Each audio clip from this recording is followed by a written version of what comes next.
Buenas noches, bienvenidos a una edición más de Causa Justa. Estábamos ingresando de a poco a la recta final de esta época electoral en donde los electores y las electoras van a sufragar, van a votar este domingo 22 de abril para decidir quién ocupará la titularidad del Poder Ejecutivo durante los próximos 5 años y quienes también ocuparán, entre otros cargos, las respectivas representaciones o curules en ambas cámaras del Congreso de la Nación.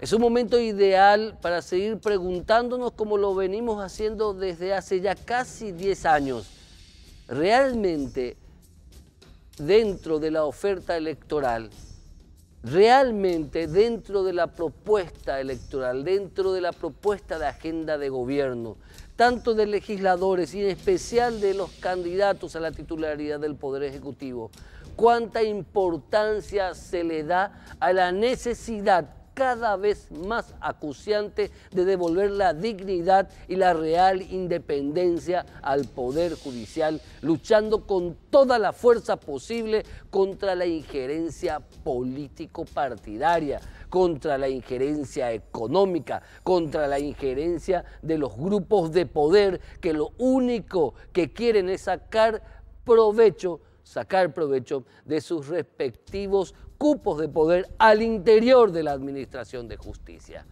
¿Realmente la clase política está interesada en llegar a anular alguna vez a la injerencia política que tanto daño ha hecho y que tanto ha destruido la credibilidad del Poder Judicial? Hoy día un poder del Estado que, a pesar de esfuerzos individuales y algunos institucionales, aún sigue siendo criticado muy fuertemente y de manera justa, en un alto porcentaje, por la ciudadanía. ¿Hasta cuándo deberemos soportar la injerencia política en la administración de justicia? Esa es la pregunta clave que sigue rondando desde Causa Justa. A la vuelta del corte, el primer tema del día de hoy.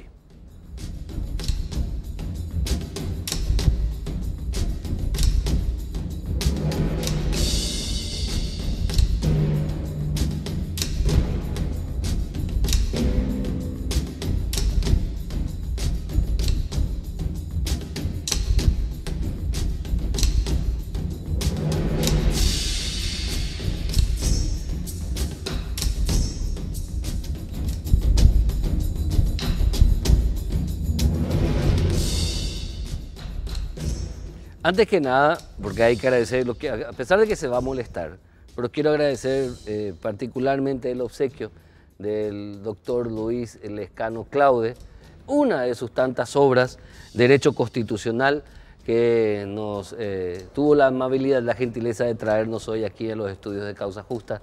Derecho Constitucional, una obra del doctor Luis Lescano Claude, que justamente hoy nos visita. Doctor Luis Lescano Claude, ex ministro de la Corte Suprema de Justicia, doctor en Derecho y Ciencias Sociales, ex convencional constituyente, estuvo en el debate con respecto a la Constitución Nacional, profesor destacado académico, y hoy con una voz particular que va al meollo de la cuestión con respecto al debatido tema de la ley de blindaje, este esperpento que aprobó el Congreso de la Nación, a mi humilde entender. Pero para ir más profundamente a esta historia, por eso contactamos con el doctor Luis Lescano Claude y lo invitamos. Muy buenas noches, doctor Luis Lescano Claude, gracias por haber aceptado la invitación y gracias por el presente, que va directo a mi biblioteca. Muchísimas gracias. Buenas noches, Héctor. Buenas noches a la audiencia de Causa Justa. Es un placer poder estar contigo aquí y con la audiencia, poder compartir estos momentos. Doctor Luis Lescano Claude, la particularidad tuya, que además de haber sido ministro de la Corte Suprema de Justicia, también fuiste convencional nacional, convencional constituyente. Y te pregunto ¿cómo se debe analizar de esas dos experiencias? ¿Cómo se debe analizar esta ley de blindaje que aprobaron los diputados y luego los senadores le dieron el visto bueno también? Bueno, el proyecto de ley todavía está pendiente de la decisión que adopte el Poder Ejecutivo. Tiene graves inconstitucionalidades. Verdaderamente hay cosas que uno no se explica cómo fueron aprobadas por diputados y luego por senadores. Por Porque ejemplo, verdaderamente las inconstitucionalidades son gravísimas. por ejemplo, doctor, Bueno, la primera de esas inconstitucionalidades. la primera quizás es algo que no he visto que se comparta mucho. Yo creo que la facultad de privar de la investidura a un legislador no es competencia de las cámaras, sino es competencia de la justicia electoral, porque la Constitución establece que el juzgamiento de los derechos y títulos de los que resulten electos es competencia exclusiva de la justicia electoral. Por una parte, la justicia electoral es la que da la investidura, es la que proclama a senadores y diputados. Y también puede entenderse que debe intervenir la justicia electoral en el momento de la pérdida de esa investidura. Por eso entiendo yo que es competencia de la justicia electoral decidir la pérdida de investidura de un senador o de un diputado. Hablábamos al respecto de ese punto con el doctor Hugo Estigarribia. Él me decía que esa visión es desacertada, pues él sostenía de que quien ejerce la capacidad de sanción y la capacidad de control del accionar de sus miembros, senadores y diputados, justamente los respectivos cuerpos colegiados, que ante esos cuerpos colegiados juran estos senadores y diputados y son ellos, o sea, es el cuerpo colegiado el que tiene la atribución de expulsar o no de su seno a sus miembros. Bueno, desde la Constitución de 1870 hasta la del 67 se mantuvo la disposición de que cada Cámara era juez exclusivo de los títulos y derechos de sus integrantes. La Constitución de 1992 eliminó esta facultad de las cámaras. No juzga los derechos y títulos de sus miembros y por ende tampoco puede decidir respecto de la pérdida de investidura. Si uno toma, por ejemplo, lo que establece la última de esas constituciones, en su artículo, la del 67, en su artículo 141, dice: cada Cámara podrá amonestar a cualquiera de sus miembros o excluirlos de su seno por desorden de conducta en el ejercicio de sus funciones. Y eso, una disposición como esta, no está en la Constitución de 1992. No existe. Por el contrario, ex profeso se excluyó eso y me llama la atención que él, el doctor Hugo Estigarribia, que fue también convencional, sí, no recuerde que justamente en las conversaciones que tuvimos en la convención se decidió excluir esta facultad de manos de las cámaras del Congreso. ¿Y el desafuero y el voto por el desafuero no es una capacidad sancionadora, doctor Lescano Claudio? El desafuero no es una sanción. El desafuero es simplemente una decisión de las cámaras para poner a uno de sus miembros a disposición de la justicia ordinaria. Claro, pero en sí no radica en una sanción. Pero no es el desafuero en sí mismo no es una sanción, sino que la Cámara simplemente resuelve poner a uno de sus miembros a disposición de un juez competente, pero ahí no lo está sancionando. Hay otras sanciones. Las sanciones que pueden adoptar las cámaras son las que están en el artículo 190 de la Constitución. Solamente esas, y ex profeso se limitaron las atribuciones de las cámaras en cuanto a las sanciones que puede imponer a sus miembros, a la suspensión, a la amonestación, suspensión y exclusión únicamente en caso de incapacidad física o mental.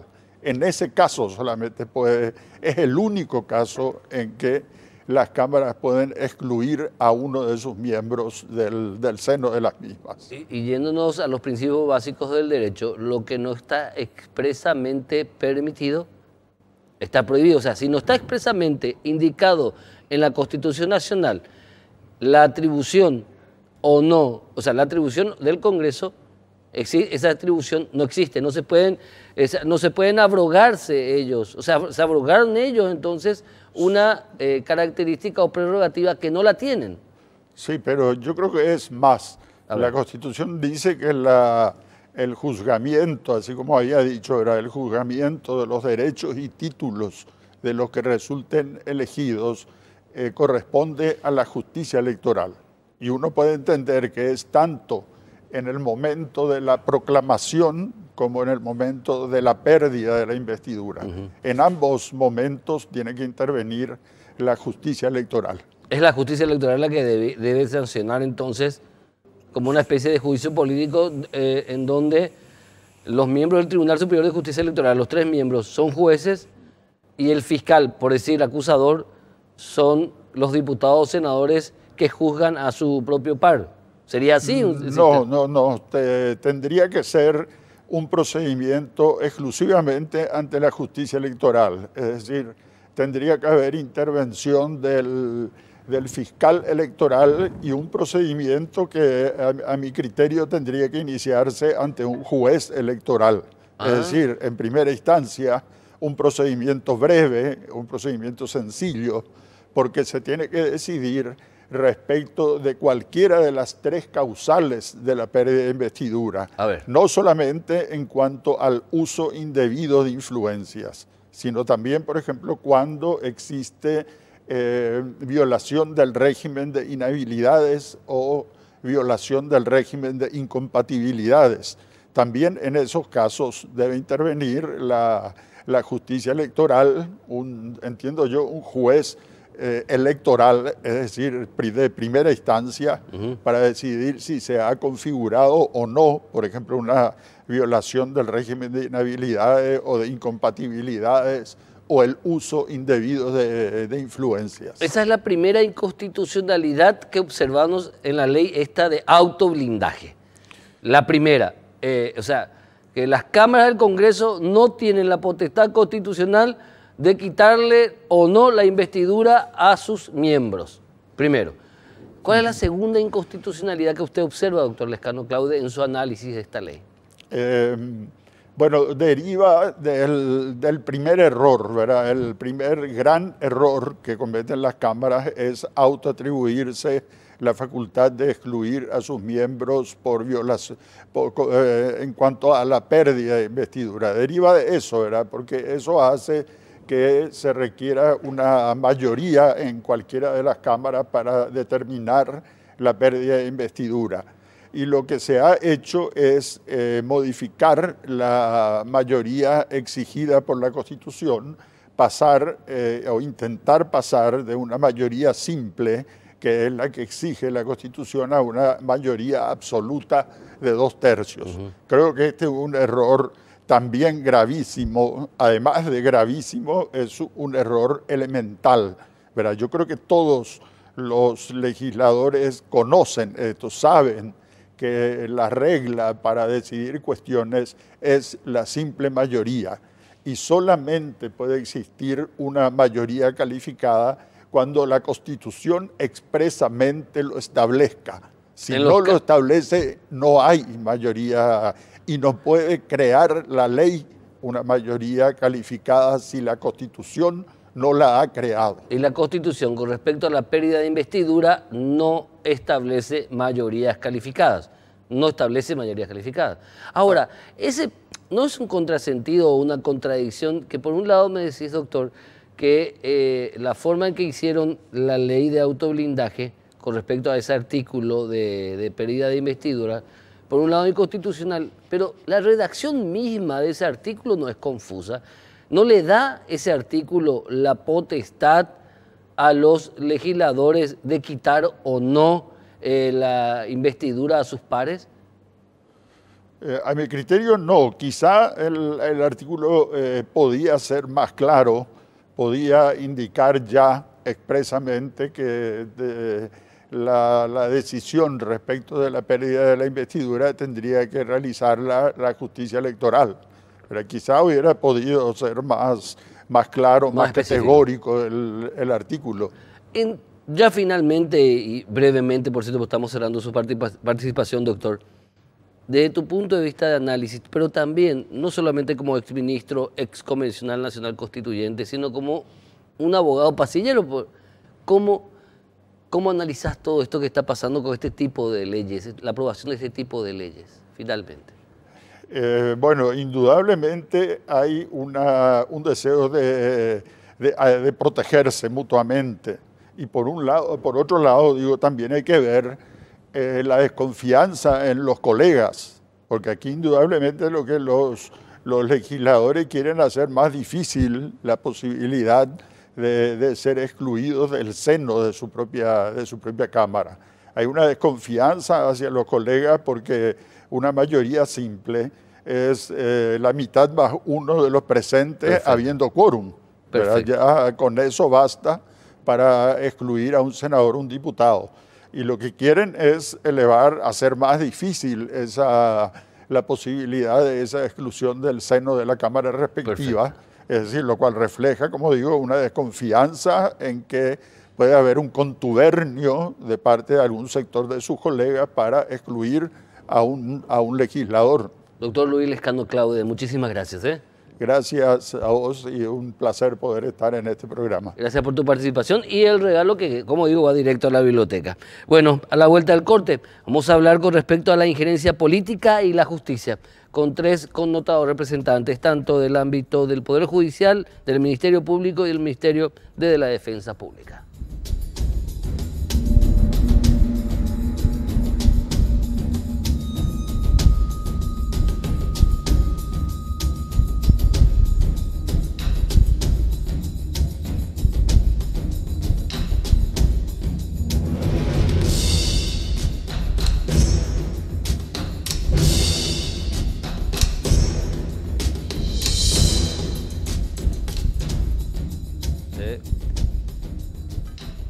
Bueno, queremos seguir debatiendo con respecto a la injerencia política y la justicia. Es un tema no remanido porque es un tema importante. En 10 años de trabajo acá en Causa Justa lo hemos tocado cientos de veces y lo vamos a seguir tocando cientos de veces hasta que nos digan Causa Justa no va más. Ojalá que sea dentro de mucho tiempo.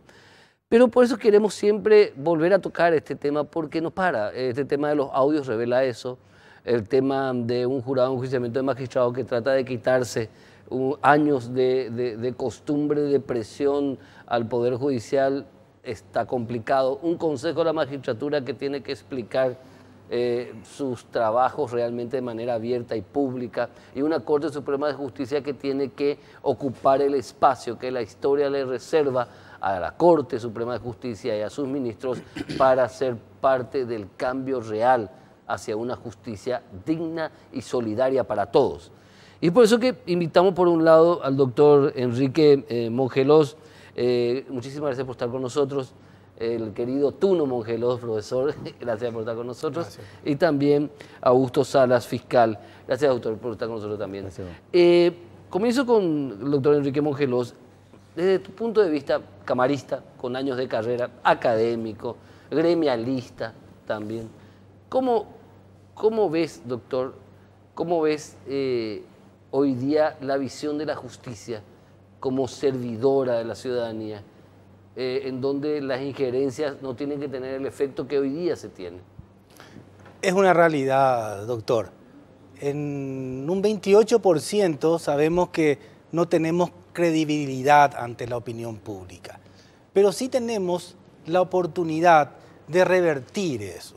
Creemos que el trabajo en equipo, la capacitación, nos van a permitir abrir nuestras puertas. Tenemos una renovación en puertas y esa renovación significa un compromiso. Representamos a una asociación, que es la Asociación de Magistrados Judiciales del Paraguay. En mi caso particular, tengo 57 años de edad ingresé al Poder Judicial en el año 1984 y represento a un movimiento que pretende llegar a la asociación. Un movimiento que tiene la sigla de Somos Más como un movimiento de apertura y de solidaridad conjuntamente con el compañero doctor Augusto Salas. Claro, porque la Asociación de Magistrados Judiciales del Paraguay está en carrera para elección. Estamos en carrera, sí. ¿Ustedes debaten, dentro de esa actividad gremial, ustedes debaten esto al interior de sus organizaciones, doctor? Debatimos, tenemos el privilegio de contar con, creo que el mayor plantel docente. Los magistrados judiciales verdaderamente se caracterizan por su docencia. El 90%. El 90%, ¿sí? No solamente a nivel nacional, a nivel internacional. Nuestros cursos son altamente capacitados. Anteriormente escuchamos las palabras del doctor Luis Lescano Claude, que siempre nos ha honrado con su amistad y ha participado en numerosos cursos. Nosotros discutimos, incluso alzamos en nuestra página web, fomentamos esa discusión. A veces tenemos errores propios, tenemos opiniones diversas, pero en el seno de la asociación creemos que con el diálogo, con esa capacitación constante, vamos a tener un mejor resultado, doctor. ¿Y cuál es la opinión con respecto tuya, personal, en tu experiencia de magistrado de tantos años? Tu experiencia con respecto a la injerencia, no solamente política, económica, de poder gremial, de poder político. ¿Cuál es tu opinión? Esa es una realidad. No estamos ajenos, los magistrados sabemos de esa realidad, pero las responsabilidades son personales, doctor. Nos conocemos en la familia judicial, nos conocemos quienes permiten y quienes no permiten. Y bueno, de esa realidad no podemos estar ajenos. Creemos que vienen nuevos cambios, creemos en una renovación firme, creemos que una nueva constituyente nos va a permitir alejarnos un poquitito de esas presiones y poder seguir creciendo en lo que nosotros consideramos una carrera judicial. ¿Cuál es la clave, el doctor Salas? Porque el doctor Mongelos dice, creemos que estamos ante una época de cambios reales, ya es momento. ¿Una constituyente va a ser la gran panacea o realmente el trabajo va también por otros lados? Gracias, Héctor, por la invitación. Son dos cuestiones muy peculiares que tenemos que analizar y administrar dentro del engranaje judicial. La reforma judicial o la reforma constituyente que va a traer la reforma judicial propiamente va a ser muy importante para que el Poder Judicial pueda realmente, y todos los estamentos del Poder Judicial pueda realmente separarse del estamento político. Porque si logramos que los grandes estamentos extrapoderes, que son el Consejo de la Magistratura y el Jurado de Enjuiciamiento, no integren más los políticos, los parlamentarios, y se integre solamente por aquellos que son actores judiciales propiamente, ya sea abogados del gremio y magistrados, yo creo que puede ser, podemos tener una mejor visión y una mejor justicia, porque la realidad, como dice el doctor Mongelos, no podemos negar la injerencia política, porque en la puerta del ingreso a la justicia de un funcionario, jueces, fiscales, defensores, tiene un condimento político porque el Consejo de la Magistratura está constituido por políticos. Claro. La salida también, que es el Jurado de Enjuiciamiento de Magistrados, que es la puerta de salida, digo, porque de ahí pueden removerse los magistrados, están constituidos por actores políticos. Entonces no podemos negar esa realidad y el Poder Judicial, el Ministerio Público, el Ministerio de la Defensa Pública está en el medio de esa situación. El Consejo de la Magistratura por un lado y el jurado por otro lado. No podemos negar esa situación de la injerencia política. Pero hay otra cuestión también hoy día, Héctor, que el trabajo en equipo, el trabajo eficiente y la transparencia hoy día ya no tiene retroceso. Porque la prensa es el principal motor de la transparencia hoy día y nadie puede tapar el sol con un dedo. ¿Cuál es la palabra clave entonces en la construcción de una nueva justicia? La construcción de una nueva justicia es desde la visión de el trabajo eficiente, el trabajo en equipo y la transparencia de nuestras acciones. Porque si no llegamos o no mantenemos este trabajo, si se quiere, de repente, huracán de transparencia que vino a remover todos los obstáculos de oscuridad que en algunos puntos teníamos. Hoy día todo se ve, todo se sabe, ya todos nos conocemos. Entonces, no hay retroceso aquello, no hay retroceso. Y la sociedad nos exige eficiencia, trabajo de calidad. Los jueces, como bien lo estaba diciendo el doctor Tuna, la capacitación constante de los magistrados, jueces, fiscales, defensores, es una necesidad hoy día para que el trabajo sea de calidad. Si no tenemos magistrados capaces, con capacitación constante, no vamos a tener ese trabajo de calidad que se requiere. Doctor Mongelos, Sí. Como candidato a la presidencia de la Asociación de Magistrados Judiciales del Paraguay, ¿sabes de la relevancia de un gremio que tuvo voz propia mucho tiempo, pero yo hablo con conocimiento de causa, y muy conocimiento de causa, mucho conocimiento de causa? Esa voz de la Asociación de Magistrados Judiciales del Paraguay se perdió. Y la Asociación de Magistrados Judiciales del Paraguay dejó de ser la voz firme en muchas cuestiones institucionales. E incluso el Colegio de Abogados del Paraguay asumió ese papel de la mano de Rubén Galeano. No vamos a negar eso de los miembros de la comisión directiva. ¿Cómo hacer para recuperar esa voz que se perdió, la voz tan propia y poderosa que tenía la ASO de Magistrados Judiciales del Paraguay? Es una realidad, doctor. Nuestra asociación fue creada el 28 de febrero del año 1958. Nosotros tenemos el deber moral con el compañero Augusto Salas de devolver esa dignidad a la Asociación de Magistrados. Somos gente de equipo, somos gente que podemos mirar de frente y eso nos distingue, doctor. Creo que con un equipo de trabajo firme, porque este movimiento que pretende llegar el 5 de abril es un movimiento de apertura, aperturista. Traemos gente nueva, que sin tener en cuenta o dejar de lado lo bueno que se hizo anteriormente, podamos todos juntos construir un mejor futuro. Ese capital humano que estamos teniendo, que traemos con nosotros, gente joven y gente de experiencia, que como vos sabés, doctor, hoy se involucran en este nuevo gremialismo, nos va a dar la oportunidad de tener una voz firme. Sí, porque se la perdió, doctor Mongelos, doctor Salas, se la perdió esa voz. Perdió la voz, la ASO de Magistrados Judiciales penosamente perdió esa voz tan propia que tenía. Y de algún modo sí, Héctor, hay que, como dice el doctor Mongelos, no hay que negar, hay una realidad que hemos suavizado bastante algunas acciones de la Asociación de Magistrados que necesitamos recuperar, y la firmeza se convirtió en un club social. Y se convirtió, nos dedicamos más a cuestiones sociales antes que la gremial propiamente.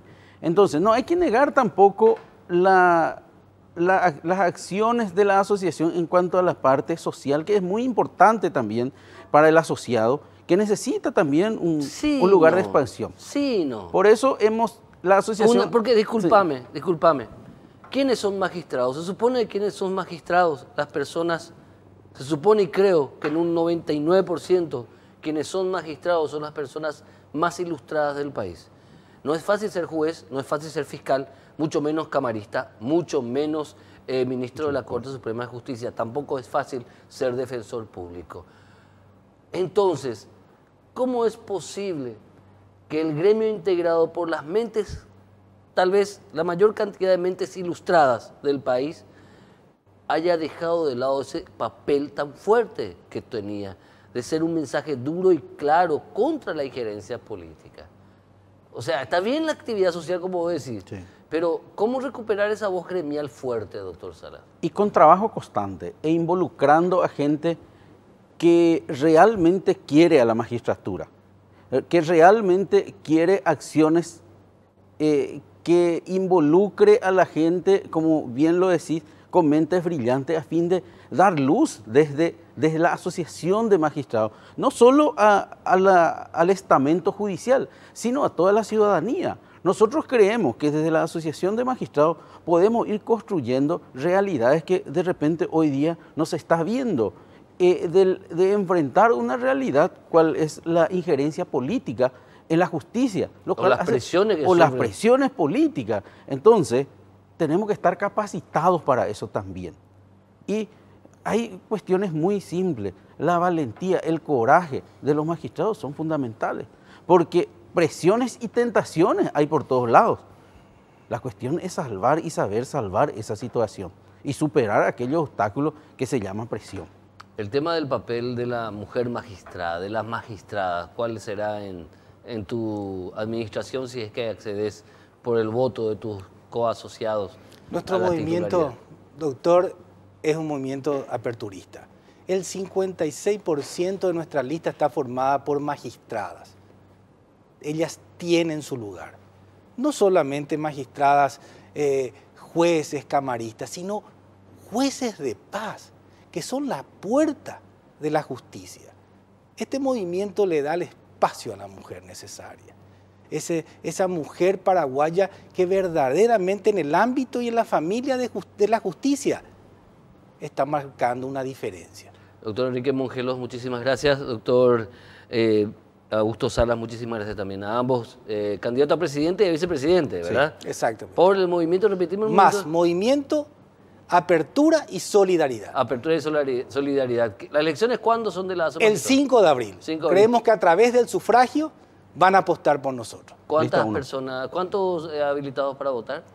Aproximadamente 1.468 socios al día. Espectacular. Muchísimas gracias a ambos. ¿Algo más que Gracias. agregar, doctor Salas? Sí, en cuanto a las mujeres, hoy día no hay que negar que los espacios que están ganando las mujeres son muy importantes y nuestro movimiento, como bien lo dijo el doctor Mongelos, no negamos ese espacio que van ganando. Hoy día tenemos la fiscal general, es una mujer. Doctora Sandra Quijano. Muy pronto, sí, dependiendo del estamento político, vamos a tener una vicepresidenta. Hay que discutir ese tema. ¿Puede o no Alicia Pucheta de Correa pedir permiso al cargo? Pero eso es otro debate. Otro debate, Eso quedamos para el próximo domingo. Pero poner en el tintero y poner sobre la mesa esa cuestión, Claro. el papel de la mujer en la sociedad paraguaya es muy relevante hoy día. Y hay que Muchísimas- reconocer eso. Gracias, doctor Salas. Muchas gracias, doctor. Muy Muchas amable. gracias. Perdonazo de fiscales, ¿cómo estuvo la elección? Me preguntan. El doctor Ricardo Merlo Ricardo fue Merlo. electo presidente el viernes pasado. A Victoria Acuña no pudo ser reelecta. No pudo ser. Bueno, ahora ya me despido, estamos entrando en la parte de chisme, ya. Va. Doctor Salas, doctor Mongelos, muchísimas gracias a ambos. Muy amable. El 5 gracias, de doctor. abril, lista 1. El 5 de abril lista 1, perfecto. Obviamente en el próximo programa están invitados el otro candidato, ya están invitados para el otro programa la otra chapa para esta elección importante donde los jueces, camaristas, fiscales, defensores, ministros de corte incluso, están llamados a votar. A la vuelta del corte vamos a hablar de un tema que tal vez a muchos les habrá afectado de alguna u otra manera. A la vuelta del corte.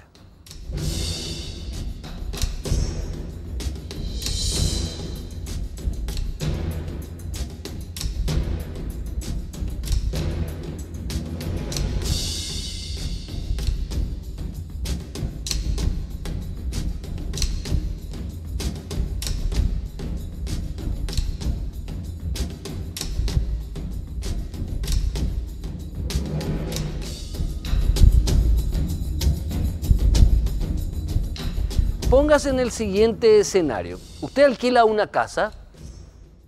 En el acuerdo del contrato de arrendamiento de la casa, obviamente, el dueño de la casa o la dueña está obligada a exponer que la casa está en buen estado, la vivienda, el departamento, lo que sea, está en buen estado, lo que va a alquilar, el saloncito, no sé, y que, digamos, si en caso de que la persona que alquila hace mejoras, eso se pondrá después, queda a cargo de la persona, llega a acuerdos, pero es decir, la casa debe estar en buen estado y ese buen estado debe ser garantizado por quien alquila la casa, por el propietario de la casa.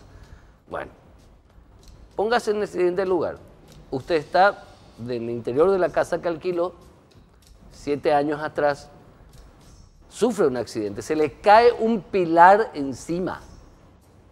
Póngase en esa situación. Usted tranquilamente en el interior de la casa, es como se dice, se le cae un pilar encima. Le causa daños y le deja secuelas de por vida.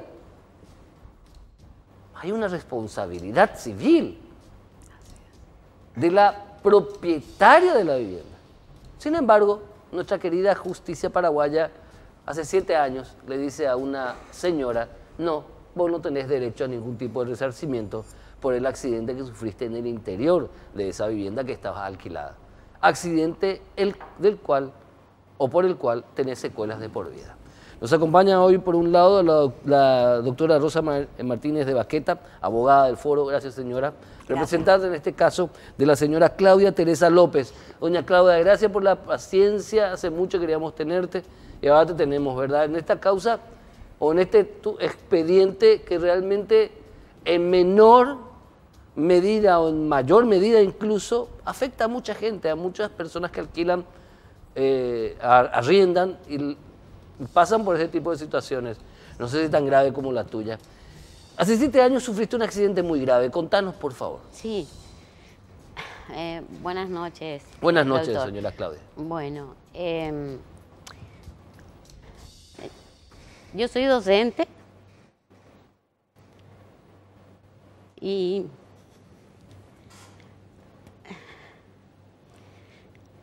como usted dijo, hace 7 años sufrí este accidente y como normalmente digo, mi vida era así, ahora es así. En esa época enseñaba en 5 universidades y como cualquier persona, un viernes a la noche a descansar, se ha dicho. Cuando yo me arrimé a ver la casa que me iba a alquilar esta señora. ¿Cómo se llama la señora? La señora se llama Flora Caballero de González. Y al entrar ahí, casa antigua, colonial, excelente, 2 pilares para poner hamaca. Yo le digo, excelente, toda mi vida he usado hamaca. Entonces le digo, ¿se puede poner hamaca? Pero claro, por supuesto. Bueno, no pasaron un año, un viernes 13, lastimosamente, es real eso de viernes 13, pero en este caso no es no te cases ni te embarques, sino no te acuestes en tu hamaca, nueva, primera vez que iba a utilizar. Entonces me dispongo a descansar, caluroso enero 13 del 2011, y en un momento determinado, al querer levantarme, uno de los pilares me viene encima. Cae totalmente encima. Totalmente se cae encima. Y por supuesto, al caer sobre mi estómago, yo tuve traumatismo severo de estómago. Y con el tiempo, bueno, en IPS, tratamiento, de remedio, pasaron 3 meses casi de llorar mañana, tarde y noche, hasta que ese golpe, evidentemente, se estaba necrosando mis órganos, entonces me tuvieron que operar casi con septicemia leve ya, prácticamente entre la vida y la muerte, un 31 de marzo, y bueno, ahí empezó todo. Desde el 2011, viernes 13 al 2011, hasta hoy, como dije, mi vida cambió. Yo, de pasar a ser una persona activa, trabajadora, que hasta ahora soy, ¿verdad? Procuro, por lo menos, me ha mermado la vida, con decirle que me he quedado con una sola cátedra, que es la que me está dando de comer en el Instituto Superior de Bellas Artes, ¿verdad? Gracias a Dios, porque como usted sabe, las universidades privadas, usted está en reposo. Yo estuve en cama 1 año. ¿Un año? Sí, porque aparte tuve una fractura de pelvis. Después de eso, pasaron 2 años y medio y un día sin nada, no pude caminar y otra vez estuve 1 año en silla de ruedas. Me operé. Todo a consecuencia del accidente. Todo a consecuencia del accidente y me operé. Y gracias a Dios volví a caminar, pero en estos días estoy viendo de vuelta para operarme porque tengo que operarme otra vez, como tengo 5 hernias de ese accidente, porque, como digo, usted es persona normal, la doctora normal, yo ya no. Yo no puedo alzar ni siquiera un balde. ¿Por qué? Porque ya no tengo esa fuerza, todos los músculos que tenemos en el abdomen, como para poder manejarnos, movilizarnos, equilibrio cero. Con mi bastón, en mi casa puedo manejarme de mueble en mueble, agarrarme, pero en la calle sin bastón. Entonces este accidente me arruinó la vida y para completar, es como una anécdota nomás, la dueña de casa me desalojó con una demanda. Por supuesto yo tuve que salir, pero eso sí, moneda y monedas juntando con amigos, haciendo rifas, sorteos, eso se le pagó todo a la señora. ¿Qué se le pagó a la señora? El desalojo, yo estuve 1 año sin poder pagarle el Entonces alquiler. te hizo una demanda. ¿Nunca se hizo cargo la señora? No, nunca jamás. ¿Decimos otra vez el nombre de esta señora? Sí, se llama Flora Caballero de González. Ahora, ¿por qué Flora Caballero de González, desde el punto de vista jurídico, es responsable? ¿Qué se planteó ante la justicia, doctora Bacheta? Sí, nosotros planteamos una indemnización por daños y perjuicios. El resarcimiento corresponde porque es el daño que se le está reclamando. Ella es la dueña de casa, eso está demostrado en el expediente, que ella es dueña del inmueble que cayó sobre el cuerpo de la señora Claudia.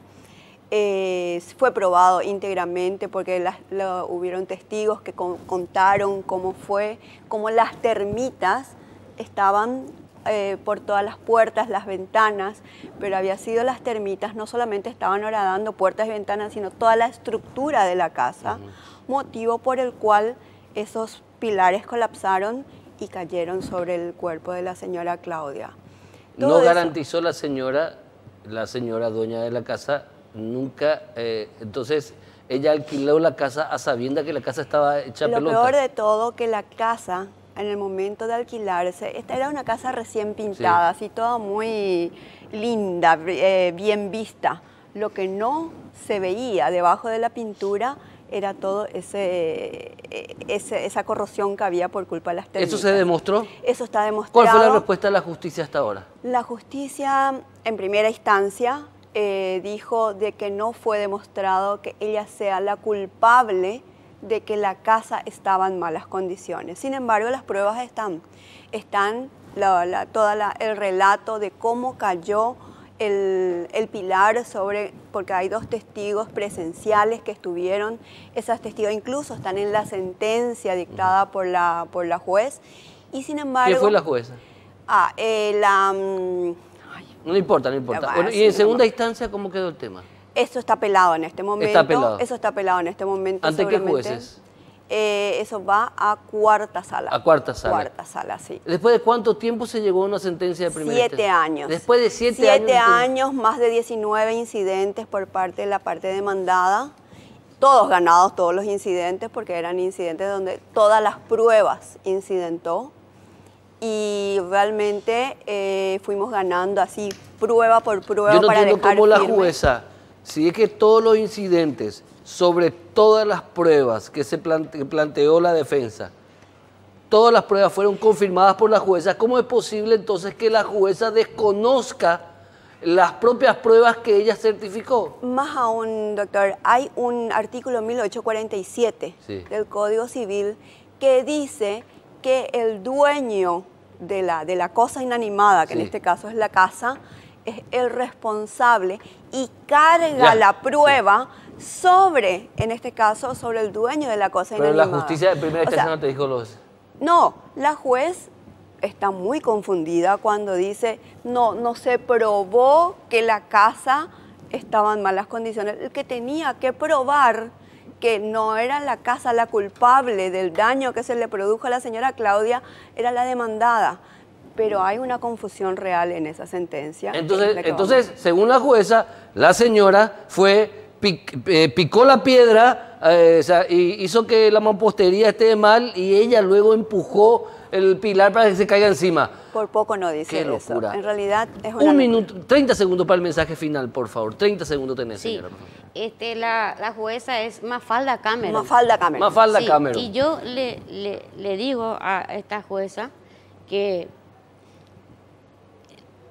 la parte de su trabajo como jueza evidentemente no lo hizo y la parte humana menos. Entonces, justicia es lo que pido. No, y Para. según la Nada jueza más. Mafalda Cameron, entonces la señora Claudia Teresa López agarró y ella misma fue y chocó contra el pilar y ella misma hizo que el pilar se le caiga encima. Y la dueña de la casa había sido no es responsable de cómo el estado de la casa. Cuando en el contrato, entre las partes, el que alquila se compromete solidariamente a que la casa esté o el bien mueble esté en buenas condiciones. Es el derecho elemental. Mafalda Cameron, metiste la pata. Muchísimas gracias, señoras. Nos encontramos el próximo domingo. Tengan muy buena noche. Gracias. Gracias, doctor. Gracias.